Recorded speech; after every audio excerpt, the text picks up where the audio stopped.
आपण आज मराठी महिने आणि सण त्यामध्ये येणारे सण पाहणार आहोत. पहिला आहे चैत्र.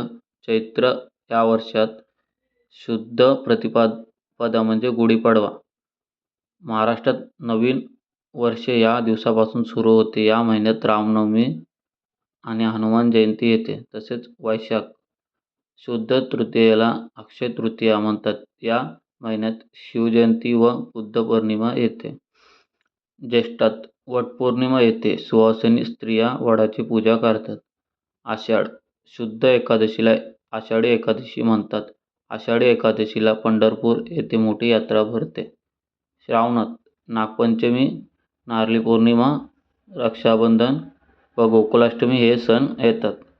भाद्रपद महिन्यात गणेश चतुर्थी, गौरीपूजन व अनंत चतुर्थी हे सण येतात. आश्विन शुद्ध प्रतिपदेपासून 9 दिवस नवरात्र उत्सव असतो. शुद्ध दशमीला दसरा येतो.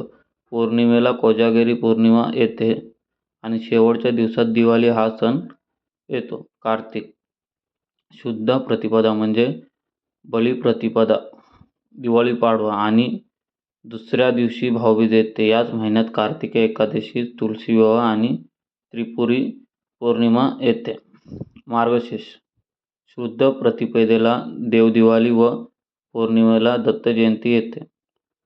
पौष महिन्यात मकर संक्रांतीचा सण येतो. माघ शुद्ध तृतीयेला गणेश जयंती व वद्य चतुर्थीला महाशिवरात्र येते. फाल्गुन पौर्णिमेला होळीचा सण येतो आणि वद्य पंचमीला रंगपंचमी येते. त्याशिवाय 15 ऑगस्ट स्वातंत्र्य दिन व 26 जानेवारी प्रजासत्ताक दिन हे राष्ट्रीय सण आणि 1 मे महाराष्ट्र दिन हा साजरा केला जातो.